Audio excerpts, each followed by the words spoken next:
Are you looking for peace of mind at your doorstep? Look no further. With the Blink Video Doorbell, your home's entrance is always within your control. Check out the link in the video description to learn more and get your Blink Video Doorbell on Amazon. Your home is in your hands.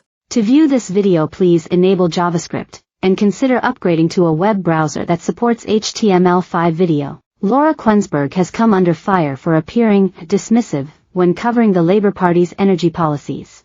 The broadcaster and journalist, 47, was slammed by viewers on Sunday, July 14, when interviewing Greg Jackson, the CEO of renewable energy company Octopus. Her tone of voice and how she was flippant at the outset rubbed many viewers up the wrong way, with some even calling for her to be sacked.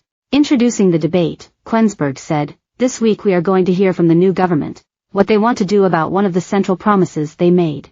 A new company called GB Energy that's apparently going to be the answer to all of the problems, and bills are going to go down, and we're going to have clean power by 2030, is what they're promising. Clean power by 2030, realistic?" Jackson then replied that this pledge from Sir Keir Starmer's party is perfectly possible.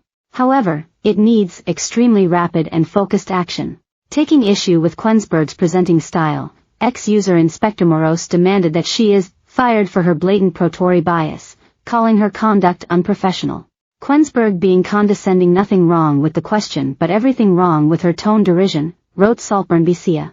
The impartial Laura Kuenssberg strikes again, mocking the best political idea of our lifetimes, publicly owned renewable energy, said Jack Wallington. Mark Nesbitt claimed Kuenssberg is sour over the Conservative Party's general election defeat, which means they are no longer in power. Meanwhile, plenty of others heaped praise on Jackson for knowing what he's talking about, with F1 Ruaraid saying he knocked it out of the park with his response. In his lengthy answer to Kuenssberg, Jackson gave what she described as an elevated pitch to Labour. "I think one of the positive things in the recent election was the attempt to create a lot of negativity and culture wars over net zero failed," he began. "The government won when one of its 5 key pledges was around green prosperity, green growth, and the reality is British citizens know that the best way to more secure, cheaper, and of course greener power is renewables.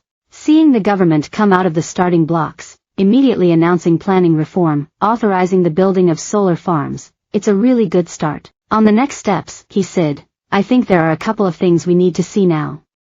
First of all, it's great that we can look forward to being able to build stuff, but also need to build a connective to the grid, and grid connections have ground to a halt in the UK. It needs really rapid action. There's a solar farm we want to build in County Durham. We get the grid connection in 2037.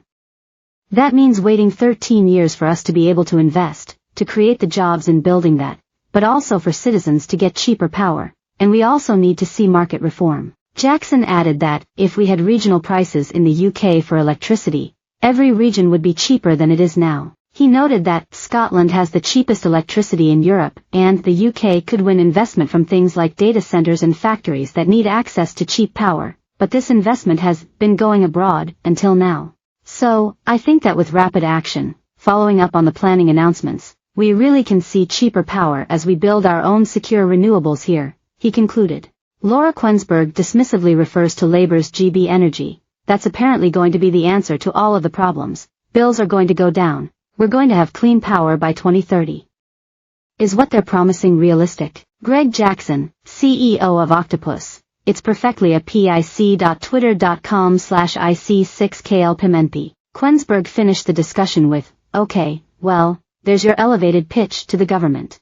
Thanks very much for what you've already said, but you want even more. We'll see what happens." Another commenter chimed in to express her faith in Ed Miliband, who is Secretary of State for Energy Security and Net Zero. "Ed Miliband is on it," she declared. "Well, we'll see what happens," stated Kuenssberg. This isn't the first time Kuenssberg has been criticized for apparent bias. During the election, Carol Vorderm,